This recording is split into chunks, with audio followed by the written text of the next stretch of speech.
I want to talk about the new faces. The White House has invited a bunch of so-called independent media voices to partake in the briefings and other media availabilities. There are a few stars of this new group. Brian Glenn is my personal favorite. He is a host at Real America's Voice, and he is the boyfriend, I believe, currently of Marjorie Taylor Greene. Indeed.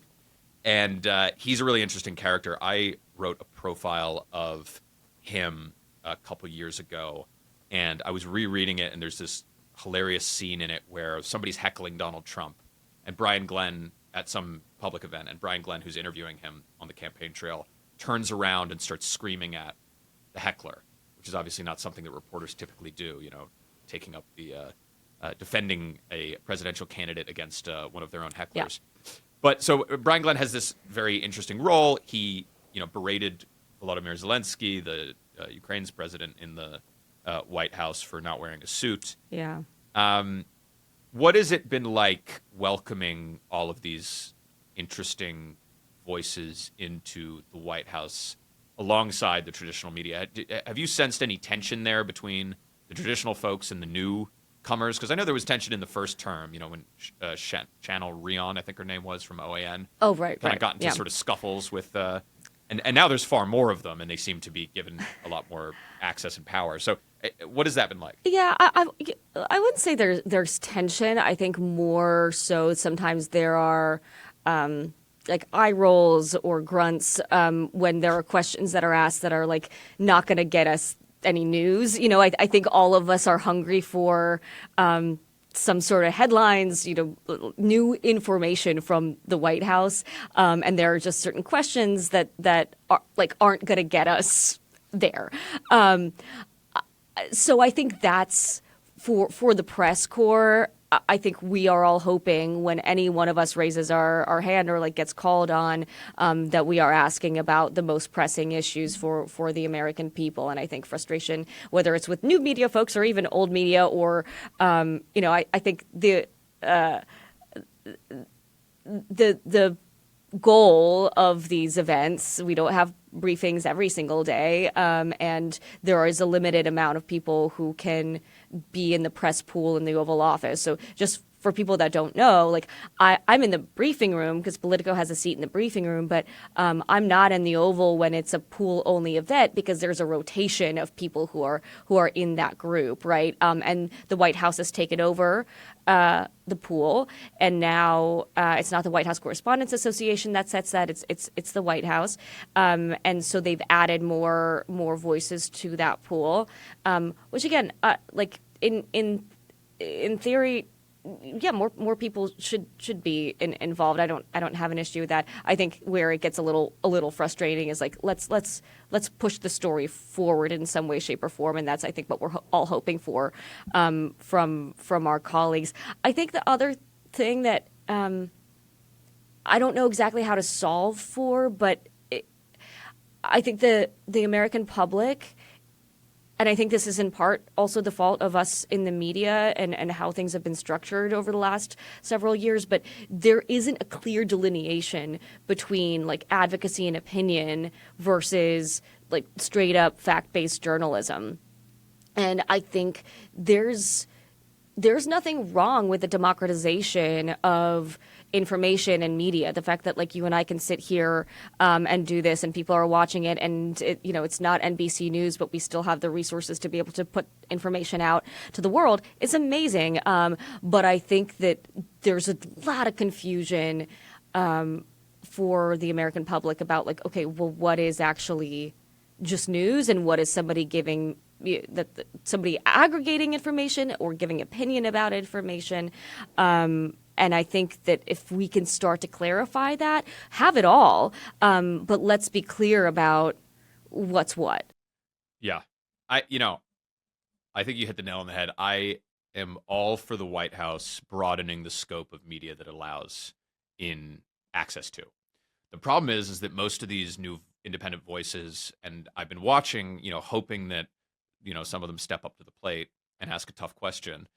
They're mostly Trump sycophants, and their entire business model is sucking up to the White House, which in practice means that they're just getting picked on to ask questions like, Madam Press Secretary, why are Trump's approval ratings so great? Obviously, that doesn't serve Americans at all. The point of opening up the White House to the press, whether it's a Democrat or a Republican office, is accountability. And to have the most powerful office in the country answer tough questions and explain to the American people what it's doing. So Americans are not served by this. And the whole point of having this access to the White House is to give Americans information.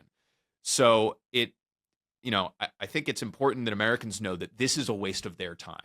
It's not, sticking it to CNN to have Breitbart. I mean, I'm sure Breitbart was a part of the pool, I guess, before this, so maybe not Breitbart, but to have some of the crankier folks, as part of the White House press pool, it doesn't help anyone. Yeah, and it's a hard job, by the way. There's a lot when you're pool, like you are responsible for not just getting information out to the public, but to like all of the other news outlets. You're trying really quickly. You're trying to ask questions, and you're quickly trying to like send notes to the pool email to distribute all of the information. And on top of what's being said, it's like who's wearing what, who's in the room. Like you have to know faces and names and be able to inform your colleagues who aren't in the room about what's happening. It's like not necessarily fun. It's a lot of pressure. It's really intense. And the White House Correspondents Association had this thing called Pool School that we would all go to like train up on on how to do it and how to do it well. So it's like a real responsibility. And if new folks are coming in and taking that seriously and doing it again, like I'm all for it. But we need to I would hope we're all on the same page, or we get all on the same page about what the ultimate service is that we are providing to one another as teammates in the press corps and to the American public. Well, yeah. So that the White House announced, this is one of the big changes that they've made, that they will determine the participants in the daily press pool. And it's this select group of reporters who are on the daily rotation, and they observe the president, report on his remarks, and they tell the rest of the press basically what's been going on at these sort of smaller events that they follow him around for. What the White House announced that the White House Correspondents Association is not going to be selecting that pool anymore. It's going to be the White House. How has that been going? Have you noticed a deterioration in pool reports? Has it been a disaster yet, or has it mostly been okay so far? Right now it's been fairly normal, I guess. I don't know how to describe what normal is anymore, but We're past the Rubicon there. Well, there have been incidents where someone who was supposed to be in pool has been sidelined, and like I think there is a dangerous slippery slope if there is aggressive cherry picking of who is in that rotation more often. I think it's going to become like an annoying job for the White House, frankly, because I know all of my colleagues who work for the White House Correspondents Association find that to be tedious. It's a tedious task. So I'm kind of holding my powder to see how this actually goes. Again, I think that the instinct when this White House makes a change is to immediately freak out. And I just think like let's wait and see how this shakes out, how they feel about doing it, what they realize is working or isn't, because we are still, as much as I feel like this administration is already 10 years into a term, it's only like what six or 7 weeks. So let's see how it all settles. But it's certainly raising some serious questions and challenging existential questions about how this should all work and how the press should be functioning in the White House, and how we should respond to all of this. I don't think anyone has any great answers yet.